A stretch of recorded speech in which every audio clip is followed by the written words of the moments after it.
Well, if I'm to talk about the confused literature on globalization, I think one should first ask, what is globalization? Otherwise, the rest of the talk might be confusing, or at least I would get confused. By globalization is usually meant the fact that the countries of the world have been coming closer together, especially in economics. As Suda Shenoy was discussing in her talk, the countries are more continually involved with trade with one another, and there's all sorts of economic investments that countries have in each other. The multinational corporations and foreign investors spending a lot of money in various countries. Sometimes the term is also applied to political unions, but I won't be so much concerned with that. In this talk, I'll be concerned almost entirely with the economic aspects of globalization. And what I'd like to do is to discuss 6 recent books on globalization, at least some of which are partially confused. If I get through those in the allotted time, I have a couple more in reserve, but I think I'll be able, the 6 I'll be discussing should take me to the end of the lecture. Now, the first 2 books I want to discuss, I'll take together, are both by Joseph Stiglitz, who was the winner of the Nobel Prize for Economics in 2001, and the 2 books are Globalization and Its Discontents, and then the second one, which came out just this year, is called Making Globalization Work. Now, the title, Globalization and Its Discontent, of course, evokes the famous short book of Freud's Civilization and Its Discontents, but I doubt that by entitling his book in that way, Stiglitz was intending to suggest that his book also consists of unfounded speculation.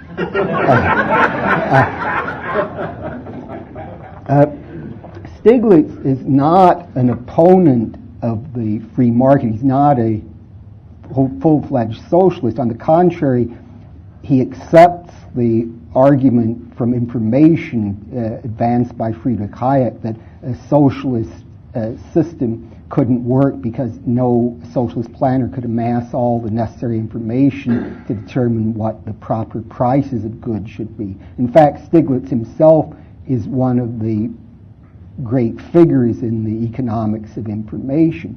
However, although he supports the market economy to some extent, he by no means favors an unrestricted free market. And in fact, he thinks that the problem with globalization today, the principal problem with globalization today, is that the policies that have been advocated by the leading agencies promoting globalization, such as the International Monetary Fund, have been too much oriented toward the free market. They're too free market. We don't have enough government guidance and intervention. And he says, well, globalization could be a good thing, but it isn't really, it hasn't really had the very good results. And he gives, he says one example of this is there are enormous numbers of people in the world who are extremely poor in spite of the fact that globalization is supposed to be advancing very rapidly and we're supposed to be growing economically worldwide, but there are an awful lot of poor people. He gives, he says, according to the World Bank definition of poverty, I should say Stiglitz himself was the vice president and chief economist of the World Bank for several years, but according to the World Bank standards, someone counts as extremely poor if he's living on less than $2, poor if he's living on less than $2 a day, and extremely poor if he's living on $1 a day. Now, he gives figures, say for 2004, the world population is about 6.5 billion. He said 40% of the world's population is poor by that definition, and 877 million are extremely poor. Now, I shall ask you to take note of those figures because I'll be mentioning them a bit later in connection with another writer. But he said globalization isn't working very well because look at all the very poor people. Now, why is it that there are so many poor people if the economy of the world has been developing so much? We've had tremendous increases in productivity. Why is it that there are so many poor people? He ascribes a good deal of responsibility to a policy pursued by the International Monetary Fund. He calls this policy the Washington Consensus. Now, the International Monetary Fund, as you know, was founded after the famous Bretton Woods meeting.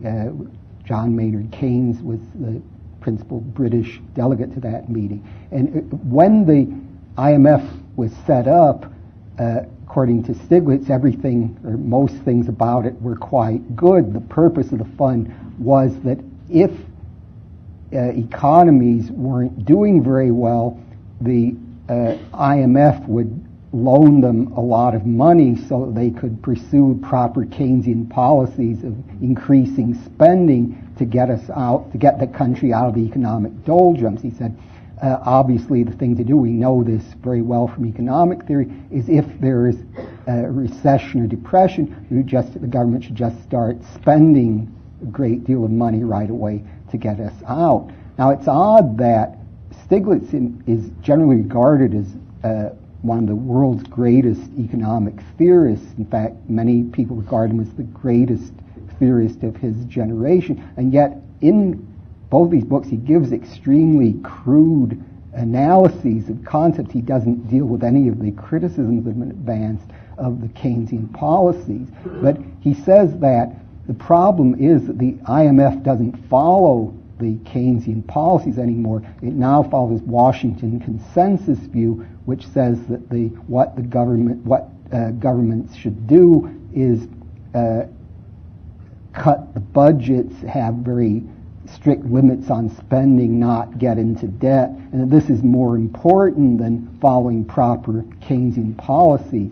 The Washington Consensus view is one of austerity, that the government should really try to privatize as much as possible, should engage in free trade and other horrible policies like that, instead of pursuing the truth that was brought to us in 1936 by John Maynard Keynes. I should say also that in characterizing the views of the opponents of Keynes, Stiglitz again doesn't display much sophistication. He says that opponents of Keynes believe that demand and supply are always in balance, so that all unemployment is necessarily voluntary. Now, obviously, the opponents of Keynes wouldn't believe, say, if the government has minimum wage legislation or unions have enforced certain restrictions on wages, that unemployment is voluntary in those circumstances, but somehow Stiglitz omits that. Now, if one looks, however, at what Stiglitz says in his books, how he describes various events, what he himself says about the events of the world from his perspective, knows a great deal about events because he was, vice president, chief economist of the World Bank. What he says actually happened doesn't at all correspond to his diagnosis of the situation.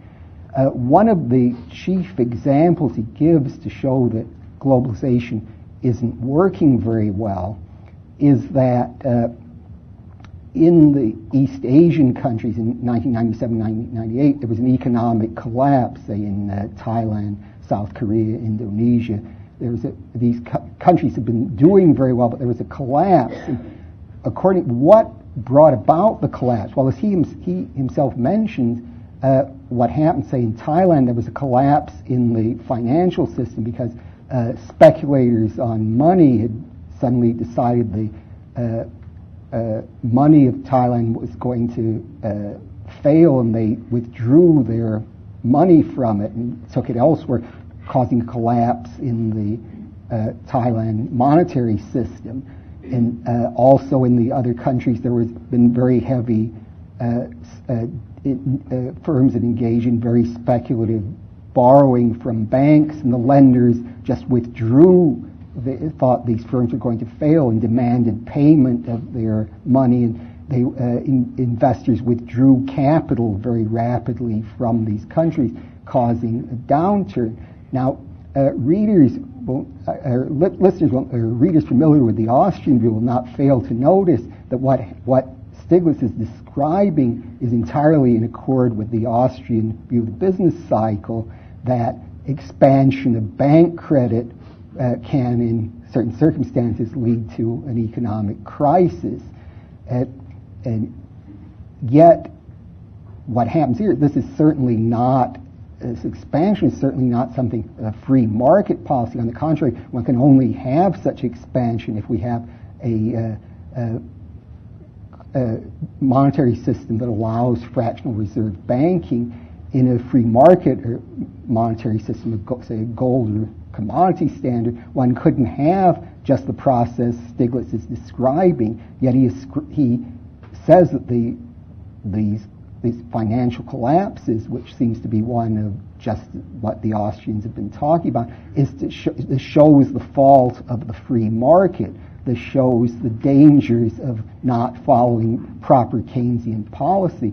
Whereas what he seems to be describing is rather the failures of a Keynesian policy that's of very inflationary policy. There's been currency speculation and speculative loans, all sorts of things that wouldn't be in place if there were a genuine free market society. Again, another example he gives is that in Russia, he said, well, after the collapse of communism, the economy didn't improve at all. In fact, the productivity of the economy in Russia is less than it was under at least some years of the communist period. So he said, well, doesn't this show how bad the free market is? Because free market is supposed to be much better than socialism, communism, but in fact it's not doing as well. It's not that he wants to bring back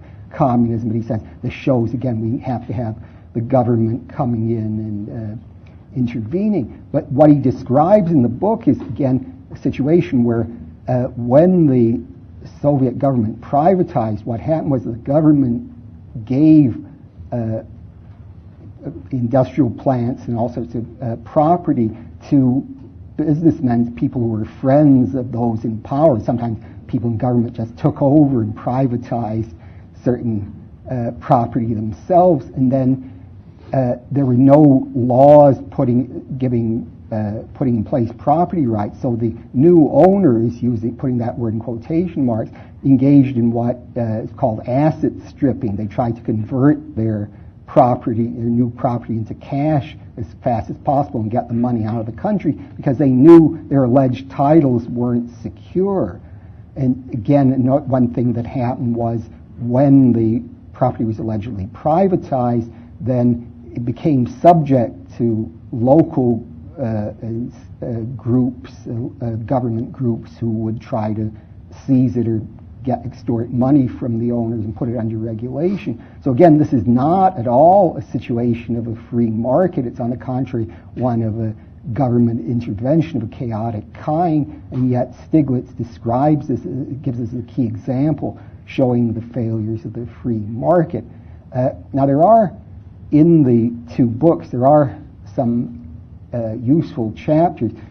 For example, Stiglitz has what I thought was an excellent discussion of the problem of dumping in foreign trade. Now, people who favor tariffs will sometimes say, well, free trade may be all right if there's fair competition, but what happens if, say, one country deliberately sells goods below cost in order to drive our producers out of the market, just so that once they're driven out of the market, then they can raise prices and get a monopoly on trade. Meanwhile, the people in our country will have lost their businesses and jobs. Now, as Stiglitz points out, and here he's making a point, similar to that Murray Rothbard made in his discussion of predatory pricing in many economies and state. It really doesn't make much sense to say that a business is going to sell below cost. That isn't a good way of making money. It was like the old story where someone told a friend of his that he was selling below cost, and someone asked him, well, how can you make any money if you do that? He said, well, I make it up in volume. But now, if it's counter to that, well, then the businesses could, if they sell below cost, they'll have a loss at first, then they'll make it up by raising prices later. As Stiglitz points out, there's no real cases where that's ever been shown to have happened. People talk about it, never been shown to happen. But now this point that he's saying has been made by other authors. But what I thought he's especially good at is that he says that, he points out, again, based on his knowledge, expert knowledge he was also on the Council of Economic Advisors under President Clinton, that in actual cases where people claimed there have been cases of dumping, what happens is, he says, this is just really a trick by business groups to, that what they do is they'll say that various countries such as China are engaged in dumping, but their estimates of costs are artificially high. I think there was one case, say, where there were golf carts being made in one of the Asian countries, I think in China, and they said there was dumping because the costs in this country were less than the cost of producing the golf carts in Canada. So the fact they were selling them at these lower costs showed they were selling below cost. And of course that doesn't follow at all. Now, I want to next turn to the two books by another economist, the Indian economist Jagdish Bhagwati, who, although is not a Nobel Prize winner, is usually in the front running in the lists when people are saying who was going to be getting the Nobel Prize. He's a name that very often figures. Two books that by him I want to consider, one is called In Defense of Globalization, and the other is Free Trade Today. I should say Bhagwati he's had very different views from Stiglitz, but he's like Stiglitz, a professor at Columbia University. So I imagine department meetings in that university, economics department meetings, aren't entirely congenial. But what Bhagwati is largely, although not entirely in the books, defending a free trade and free market policy. And what makes his books unusual is this, that economists, neoclassical economists, unlike Austrians, have a particular model of the economy that they're very concerned with, in which they try to come up with conditions for efficiency. They define efficiency as in this way, that economy is efficient if there can't be a Pareto superior change. Pareto superior change is a change of some kind that would make at least one person better off and no one worse off. So what the neoclassical economists do is try to come up with conditions, specify conditions for what's called Pareto optimality, where you can't have such changes. So what Bhagwati and others tried to do at one time was to say, even though free trade usually works best, one can come up with examples where free trade isn't always the efficient course of action. Now, one example of such a case is not one that Bhagwati himself came up with. It's an old example. It's the so-called terms of trade argument. As you know from neoclassical theory, a monopolist can, by raising his price above the competitive price, can get extra profits for himself. Now, of course, Austrians don't accept this view. Murray Rothbard in the Man, Economy, and State has a classic discussion at this point showing that there's no way to distinguish the market price from the so-called competitive price. But in the neoclassical view, you can have such a distinction. Now, supposing there are a number of producers of a certain item in a country, if the government imposes an export tax on this item, it can have the result that all the businesses taken together will act as a monopoly when considering foreign customers. So by imposing the export tax, all the businesses taken together will have certain monopoly gains. And it's claimed that, according to this argument, we can show that a tariff would actually be a better economic policy from the point of view of that country than complete free trade. As I say, Bhagwati, although he didn't develop that argument, was famous for coming up with arguments showing exceptions to free trade from this point of view, accepting these neoclassical assumptions. So what he does in these two books is rather to argue against his own previous views. He said, well, there may be such cases, but they really don't amount to very much. It's not worthwhile going after them, trying to come up with them, because they're really not going to get you much gains. And also, you can show that if you do want to intervene, there are other ways to intervene than tariffs that really are even more efficient. But these 2 points aren't the main point he stresses in the book. It's rather this, that he says that these points would show that these interferences with free trade aren't so good or aren't necessary, but they wouldn't show they're bad. But the next point he makes, which I think is the key point in the 2 books, is he says, if there are alleged gains from interferences with trade, then businesses that will benefit from these gains will spend a lot of money trying to get these gains. This is the case, of course, what Gordon Tullock calls, invented the concept, although not the phrase, calls rent-seeking, that if there is some benefit available by government interference, people will spend a lot of money trying to get this benefit for themselves, and the money they spend is really what the economists term a deadweight loss. It's not productive. So it turns out that there's a lot of money invested in this rent-seeking, so it's a big drain on the economy, and so by having complete free trade, we avoid this whole problem altogether. I should say that Bhagwati, who does not suffer from the vice of false modesty, is very anxious to say that what he's talking about should not be called rent-seeking. He has some other term for it, something like profit-seeking, he said, because he wants to say that his concept is not the same as Gordon Tullock or Ann Kruger's concept. He has a very different concept, but I must say, although I'm not an expert at all in this field, it seems quite a distinction without a difference to me. But regardless of how it's to be termed, I think he's right that this is a very good point against this kind of economic interference. Now, the last books I want to consider are also 2 books by another author.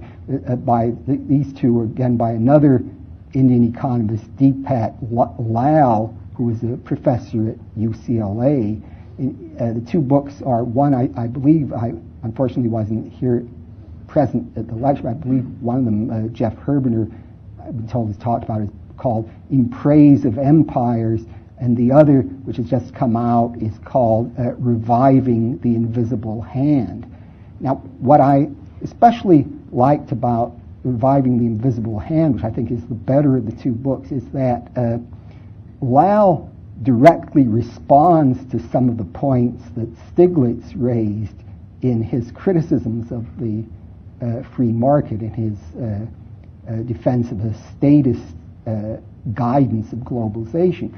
You'll remember that I gave some very frightening statistics from Stiglitz on how prevalent world poverty is. And Stiglitz was saying, well, if we have so many poor people, how can it be the case that free market globalization is working? Obviously, something's wrong.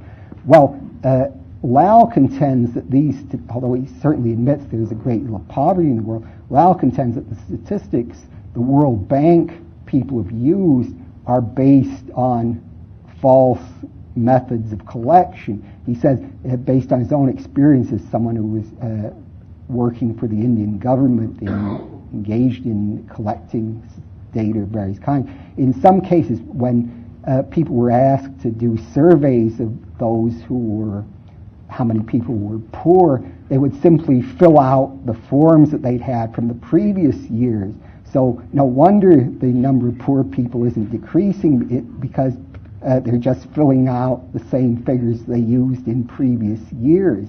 Now, of course, this evidence is partly anecdotal, but Lau also points out that in some cases the figures have been exaggerated because the calculations are using figures from two different sets of data to come up with who the poor people are, so that they're taking the rich who are the more well-off people from one way of looking at it, and who are the poor people from a different way, and they're kind of amalgamating the two in a way that's unacceptable. Now, Lau also challenges Stiglitz on the basic point he makes, where Stiglitz says his theoretical argument the market is imperfect. As I mentioned, neoclassical economists tried to develop the exact mathematical conditions under which we can show that an economy is Pareto efficient in the way I explained. The most important, the key work there was, of course, the famous by Arrow and Kenneth Arrow and DeBrew, showing the exact mathematical conditions under which a market economy is efficient. Now, what Stiglitz is famous for in economic theory is that he said, well, if these conditions that Arrow and DeBrew have specified, he said they're very strict conditions. For example, they require perfect markets in all commodities. If we don't have some of these conditions satisfied, then, he says, we can show that the market isn't Pareto efficient. We can come up with Pareto superior changes. He says these, especially in cases where we have, say, one person in an exchange knows more than another, in case of what they call asymmetric information. So Stiglitz says, whenever we have such a case of a market imperfection, then there's theoretically a case for government interference. Now, Lau quotes very effectively, I think, devastating quotation from a paper that Stiglitz wrote with Greenwald in 1986, which was one of the key papers in Stiglitz's career. And Stiglitz said something like this. He said, well, we're not considering in this paper any inefficiencies that would result by competitions among people to get, say, subsidies that would be occasioned by trying to correct for these inefficiencies. Say, the government would say, well, we've got an inefficiency here, so we're going to grant certain people subsidy. What if you had businessmen spending resources trying to get the subsidy? So Stiglitz says we're not going to consider that. He said it could be argued that if this is, by not considering this, we haven't really shown that the market is that there's some case that the market is inefficient, but he just passes that by. So Lau is pointing out that Stiglitz has really given away his whole case here. But I don't think the book contains much more than an attack on Stiglitz. I just have mentioned a couple key points that I think are very valuable ones Lau makes. He adopts, although not entirely, something of an Austrian view of the business cycle, but he says, what if you don't accept this? What if you think that the market economy will periodically lead to recessions? He says, even if you think that, then it's still the case that the market does better than other systems. Sometimes a business, say you have periods where the large numbers of businesses fail, this is sometimes a very painful process and people have to readjust, but it's still, the economy is still growing. And if we look, say, at Thailand, it's doing better than countries like, let's say, other countries such as North Korea that didn't have depressions. It's better to have ups and downs if you're growing fast enough than to have sort of a level growth if the growth is slow. Lau also, I think, very in a call said, well, makes an excellent point. If, say, we're not able to negotiate free trade with other nations insist on retaining their tariffs, then the best policy for a nation to follow is unilateral free trade. This is a key point that I think many less inclined to accept the conclusions of sound reasoning avoid because they're afraid of being too radical. But Lau comes right out in favor of unilateral free trade. Now, unfortunately, the other book, In Praise of Empires, Lau, I think, falls into a fallacy. He said, well, if we're to have a free market order, then we have to have a proper legal system enforcing this order. And I think so far, and he said only an empire can do this. And unfortunately, this, I think, is a case where the cure is worse than the disease. But in spite of this failing, I think that he's the best of the three authors I mentioned. Okay, thank you very much.